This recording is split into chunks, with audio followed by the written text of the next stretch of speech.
recién arrancó el ciclo escolar y se habla pues mucho de la educación en Guatemala. Hablaremos hoy específicamente de calidad educativa. ¿Qué es? ¿Cómo aplicarla? ¿Cómo mejorar? Nos acompaña en este programa el doctor José Moreno Cámbara, quien es viceministro de Diseño y Verificación de la Calidad Educativa del Ministerio de Educación. Bienvenido. Muy buenas tardes, muchas gracias. Muy buenas tardes a todos en sus casas. A usted, para que empiece entonces por contarnos, calidad educativa, el concepto que se maneja desde el Ministerio de Educación y también qué es lo que comprendemos nosotros, el resto de personas de Guatemala. Es una muy buena pregunta que vale la pena aclararle a los televidentes.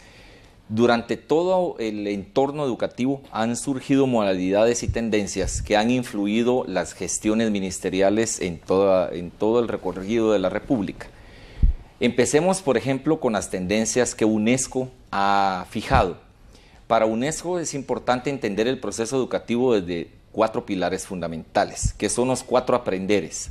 Aprender a conocer desde el punto de vista interno y hacia lo externo. Aprender a hacer, que significa la aplicación práctica. Aprender a vivir, en donde va incluido el concepto de no discriminación y de igualdad de oportunidades. Y aprender a ser, que es la parte en donde se desarrolla el potencial y las habilidades de cada quien. Estos 4 pilares han iluminado todas las pedagogías y metodologías que han surgido en los últimos años y han dado vida al concepto de calidad, que también ha ido cambiando en el tiempo. Nosotros, como gestión, a la luz de los principios del presidente y del vicepresidente de la República, creímos conveniente estipular y definir qué era calidad educativa para nosotros. Y entonces estamos conscientes que la calidad educativa es un concepto multidimensional que abarca muchas cosas. Por un lado, la calidad educativa se encierra en un entorno político, cultural y económico. Esto es importante porque es allí donde radican las diferencias de concepción de calidad en los diferentes países. Entonces, una de las dimensiones es el estudiante. Un estudiante que está presto a aprender, que es sano, que es analítico y que se encuentra en el mayor porcentaje de sus potencialidades. Es él. Es importante decir que es el sujeto que hay que motivar, que hay que incentivar, y entonces lo necesitamos en la mejor de las disposiciones. Otra dimensión de la calidad educativa es el entorno. Necesitamos un entorno seguro, un entorno protector y un entorno saludable. Esto es muy importante porque lleva muchos aspectos de la naturaleza humana y de la naturaleza per se. Además está la dimensión del contenido. En el contenido es importante analizar los materiales y la currícula que se va a enseñar, porque en base a estos 2 pilares va a funcionar o no el contenido que nos va a decir si hay una educación de calidad. Y aquí hay algo importante que hay que, digamos, enlazar muy bien. En casi todas las instituciones, para ingresar, por ejemplo, a las universidades, nos hacen una prueba que va dirigida a la matemática y al idioma español. Y la gente nos pregunta constantemente por qué solo esas 2. Igual el ministerio hace una evaluación de comunicación y lectura y de matemática a los graduandos. Y nos dicen insistentemente por qué solo esas 2, por qué no hacen ciencias naturales, por qué no hacen estudios sociales.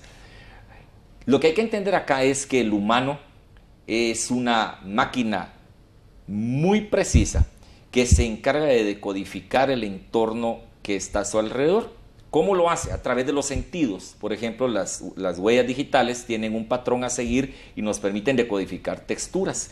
La piel, los vellos, las papilas gustativas, todo es decodificación. Entonces, entre más hábiles seamos para decodificar, mayor prestancia tenemos a adecuarnos al mundo actual. ¿Cuáles son las 2 materias que miden el proceso de decodificación que usamos a diario? Por un lado, el código local, el idioma. Entonces es importante poder decodificar adecuadamente el idioma para comunicarnos. Y por otro lado, la matemática, el llamado lenguaje universal, un código que nos permite entender la naturaleza y el por qué las cosas funcionan bajo una abstracción muy precisa. Es por eso que en cuestiones de contenido es muy puntual el apuntalamiento en cuanto a comunicación y lenguaje y matemática. Esa es la razón. Hago la aclaración porque a veces no se entiende el por qué, y eso es muy importante. La otra dimensión son los procesos. Toda actividad humana está compuesta por procesos y la educación es uno de ellos. Dentro de los procesos entran las capacitaciones y las diferentes metodologías que los docentes puedan tener. Y aquí es importante que el docente sea capacitado en estas metodologías y que él pueda decidir cuál adaptar según el entorno en el que se desenvuelve. Y se empieza a cerrar el círculo. Y por último tenemos los resultados. El proceso educativo no tendría ningún sentido si no hay un resultado. Y no esperamos una fábrica de genios. No esperamos una fábrica de luminarias, esperamos que salgan de ese proceso educativo humanos capaces de transformar su entorno en bien de una sociedad. Y eso es lo que la gestión ministerial ha entendido como calidad educativa. Complejo, pero necesitábamos precisarlo para poder llevar algunos procesos a cabo. ¿Y cómo evalúa entonces usted esta calidad educativa desde distintos puntos de vista, desde su experiencia, desde los resultados que usted ya mencionó también respecto a estas pruebas de matemática y lenguaje y desde lo que ve usted en las universidades? Es muy complejo analizarlo porque si yo me pongo en el papel de catedrático universitario, es muy fácil pararme frente a una cátedra y quejarme del producto que me está llegando. Y si me pongo como docente del nivel medio, es muy fácil quejarme de que en la universidad no me entienden lo que estamos haciendo.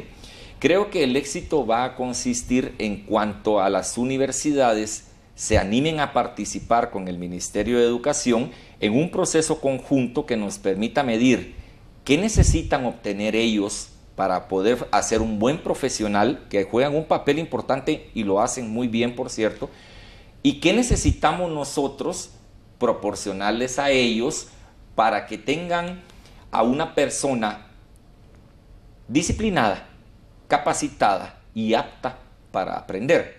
Entonces aquí hay factores importantes de medición que tenemos que establecer.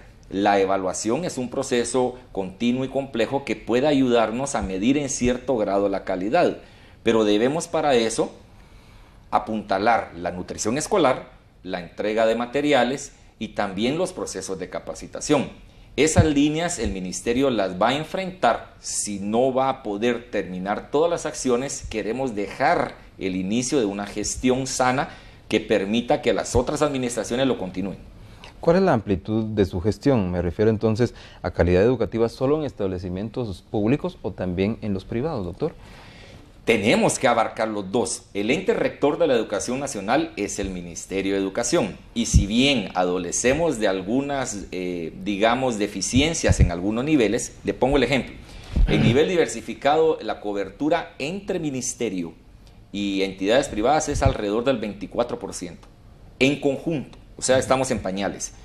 Y ahí sale la fuerza laboral del país, digamos, intermedia. El ministerio solo abarca de ese 24%, el 16%, y las entidades privadas el 84%. Pero el ministerio es el rector de los contenidos y de las metodologías que van a tener un producto para la sociedad guatemalteca, en este caso un estudiante apto.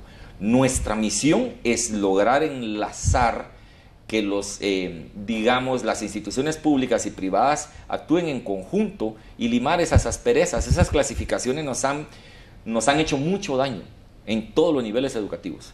Es decir, al final de ver este producto, ya los jóvenes graduados, ¿se nota diferencia entre quienes fueron educados por el sistema público y el privado, doctor? Si nos vamos a un frío análisis de los resultados de las pruebas, sí. Pero hay que analizar un contexto digamos, de deficiencias y de bondades en unos y otros entornos, ¿verdad? Lo que sí es muy cierto es que los docentes guatemaltecos del sistema público y sistema privado son altamente capaces y muy ingeniosos. A veces los acusamos de que no son capaces, pero dar clases en condiciones en las que no se debería dar clases merece un ingenio sorprendente. Por ejemplo, acabamos de estar en una de las intenciones de la gestión es visitar los municipios y los departamentos de Guatemala. Y acabamos de estar en Huehuetenango entregando insumos para el programa de alimentación. Y allí están usando una metodología que se llama huertos pedagógicos. Y entonces los niños salen, siembran sus hortalizas, pero lo hacen en un ambiente de conocimiento y didáctica. Por ejemplo, hacen huertos en forma de la simbología matemática, el símbolo más, el símbolo menos, el símbolo de multiplicación, o en forma de vocales. Están aprendiendo algo. Ahí hay un ingenio sorprendente que tal vez a muchos de nosotros, dentro de la comodidad de un aula bien acondicionada, no se nos hubiera ocurrido, ¿verdad?